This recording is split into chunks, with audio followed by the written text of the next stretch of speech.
Hey everyone, welcome to Buick Outdoors. If you're new around here, my name is Sheldon Marion, and today we're going to be doing a rifle review on the Savage Arms Model 2 in 243. Well, to start off this rifle review, it is a Savage Arms Model 2 chambered in 243. This Model 2, it's basically the same as the Axis. With these ones, they come in this package deal where you get the rifle and a cheap little scope on there.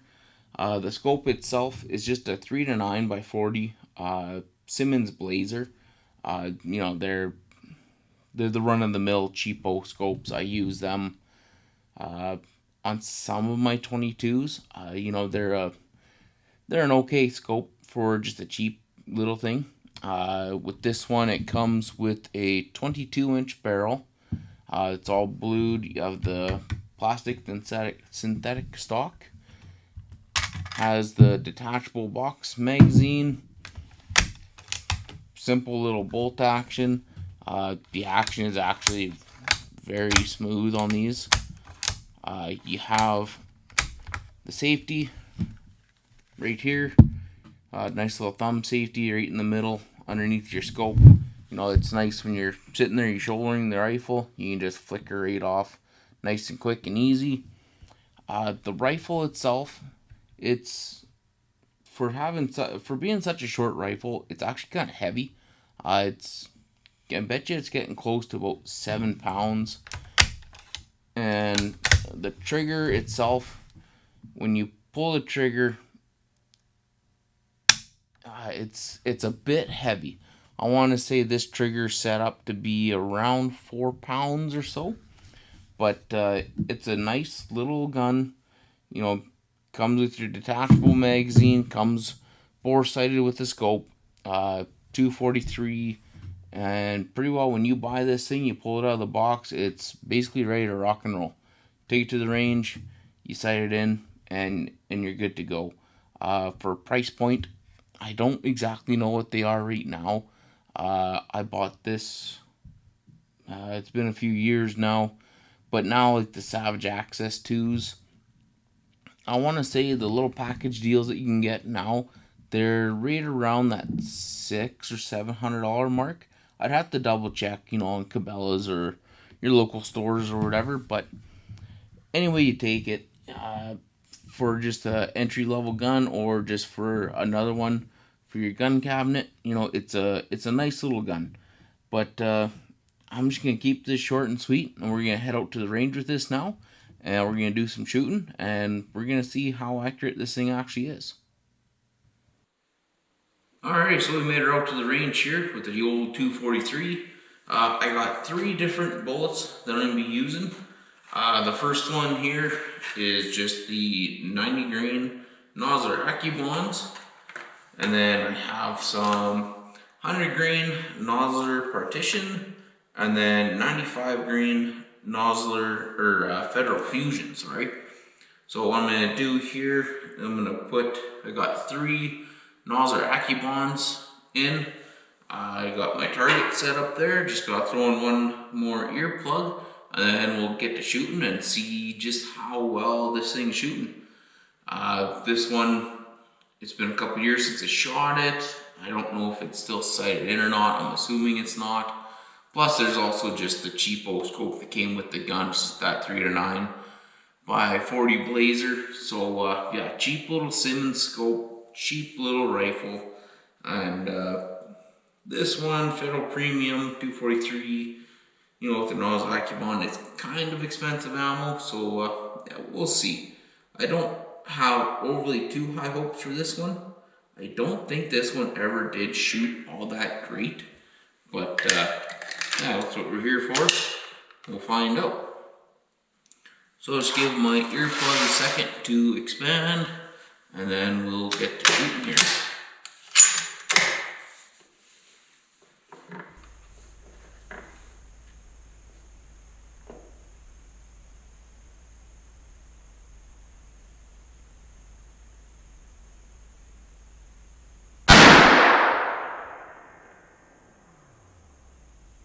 Well, that's not so bad. Slightly low, slightly left. We'll see if we can do that again.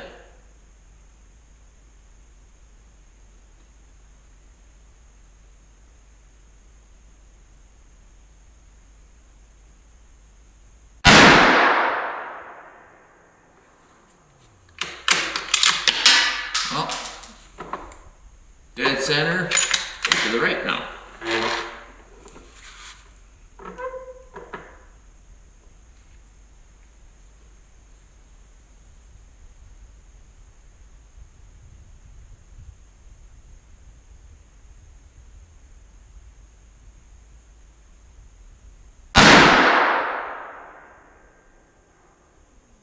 Dead center, slightly left, so it's a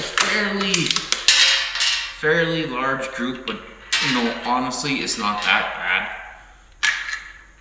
You know, a gun like a 243, you're gonna be shooting, you know, 100, maybe 200 yards with it. So really, I would be happy with that group if I was using this to hunt with. But that's the Nosler Akibond. Let's move on to the 100 grain Nosler partitions.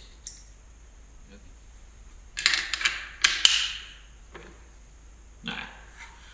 Barrel's still cold, so don't have to worry about that.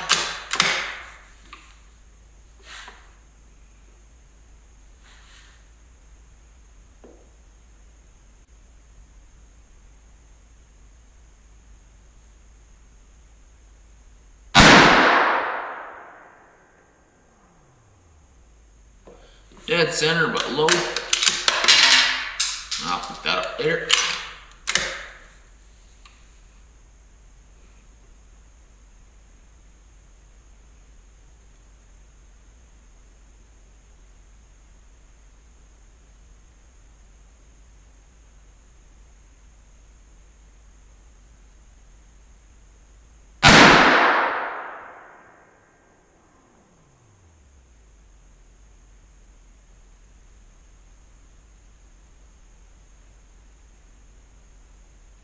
Actually, not too sure where that one went.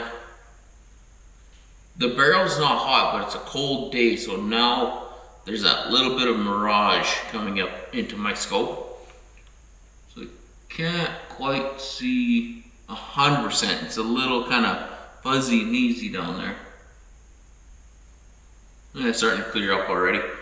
And like I said, barrel's not hot. It's just warm enough, or I guess kind of just cold enough outside that there's that little bit of mirage there, but I think we can tough her through and shoot one more anyways.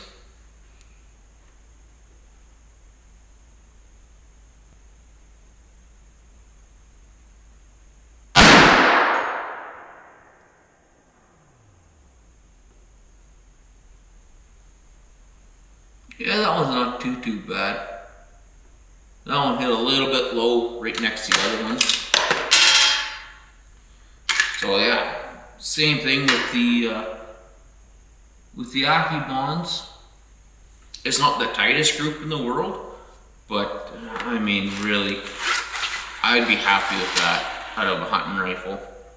Especially like a 243, like this isn't a long range rifle whatsoever. There is a target out there at 400 yards.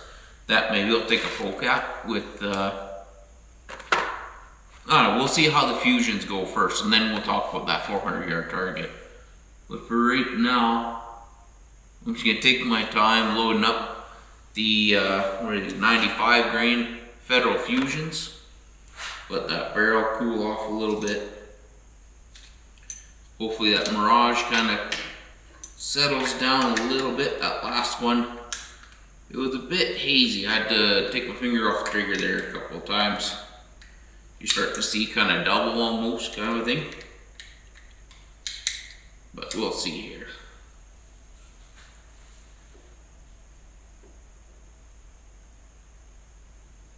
Yeah, that's not so bad. I can work around that. So these ones here, 95 grain Federal Fusions.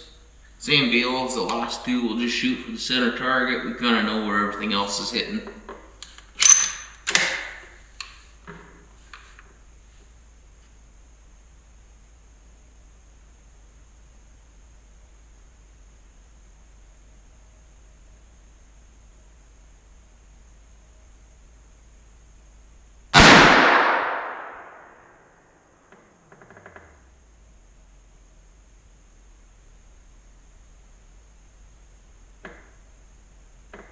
That's not so bad.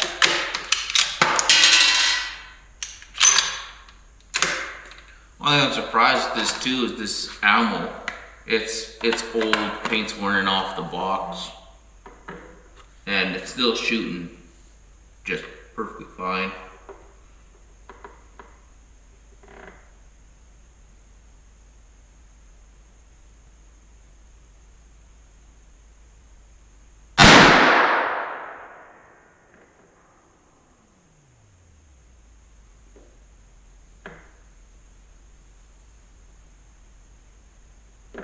These ones, I want to say they're hitting pretty well.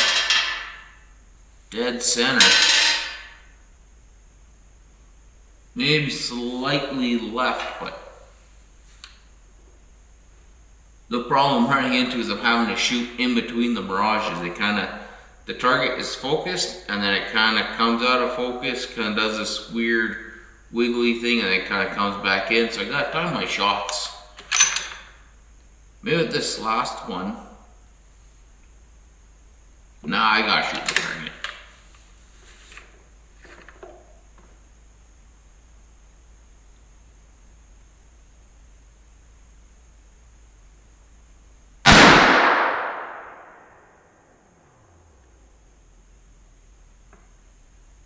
Yeah, absolutely nothing wrong with that.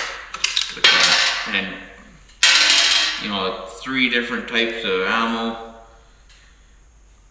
3 different size, weight, and grains, and they're all within a couple of inches kind of thing.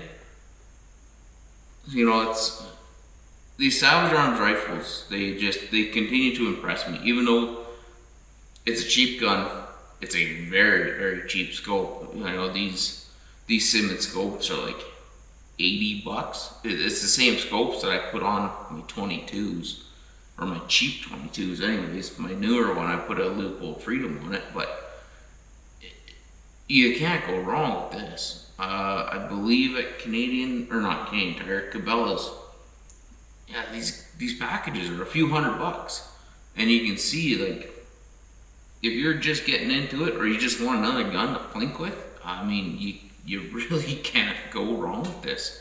Some people might judge you because you didn't spend a whole pile of money on a rifle, but you can't argue with how accurate they are. And this is a 243. It doesn't matter if you buy a 243 in the Savage Arms, or a 243 in a Fierce Firearms or Christensen Arms, or a totally 100% custom handmade gun, whatever. Like, it's still a 243, you know. So yeah, if you're looking for a nice little plinker, I mean, heck, this is good enough. But anyways, I'm gonna wrap this stuff up, and then when we get back to the house here, I'll give you my final thoughts. And I think just before we leave, once this barrel cools down a little bit, I'll take one of the Federal Fusions, and I'll take a pop shot of that 400-yard gong, and just see if I can actually hit it or not. And I'll just hold dead center of it, maybe slightly high, and pull the trigger, and we'll see if we can hit it or not. Put it pretty well right at the very top of the gong, and just pull the trigger.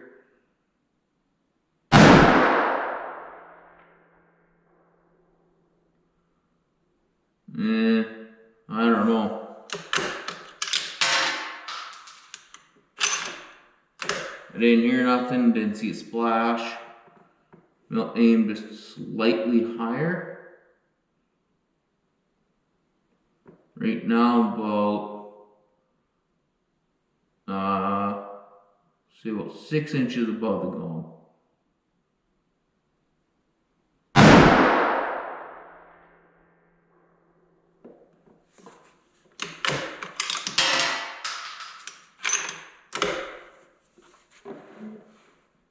Maybe this one I'll put her about a foot above the gong.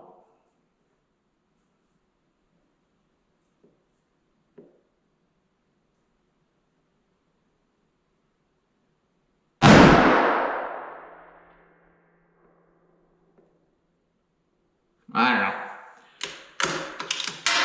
I tried. That's the part of having a cheap gun that shoots cheap bullets. Then you take little pop shots like that at things. Well, at targets anyways.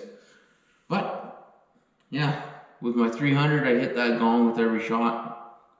But with the 300, you also get immediate feedback. With the 243, yeah, you know, we might have hit it, we might not have. I'm not too sure. But anyways, I'm gonna wrap this stuff up and head her back to the house, and we'll finish this off there.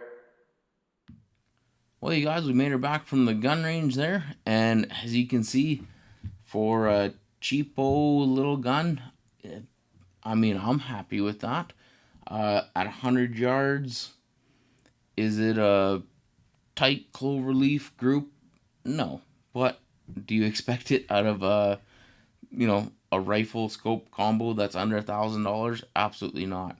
And even right now in this day and age, I've seen a couple of really high end rifles that are around that $1,500 to $2,000 mark with a high end scope that group just as good as this cheapo little Savage Arms does. So, you know, with that being said, whether you're looking for a new gun just for plinking, or you're wanting to add another one to the collection, or you're looking for one for your wife, your kids, yourself, whatever, and you don't have that much money, you know, I really don't think you can go wrong with one of these Savage Axis. Well, and this one being a Model 2, which is basically a Savage Axis. It's just the older model kind of a thing. But, you know, for a gun that's under $1,000, I mean, really, you need to buy a couple boxes of bullets, go to the range, sight it in, and, you know, away you go. You can see, you know, I haven't shot this in, been a couple years now. Even the cheap little scope that comes with it, it's still held close to zero. You know, I can make a couple of adjustments with it, and you know, you'd be good to go, ready to go to the woods hunting. But you know, the old 243 did its job, works good, and I would definitely buy this one again. Like it, I have no complaints with these whatsoever. So anyways, guys, I think that's going to wrap up this gear review on this Savage Model 2 chambered in 243. If you like this video, hit that like button down in the corner there. Leave me a comment or two, subscribe to the channel, and we'll catch you on the next one.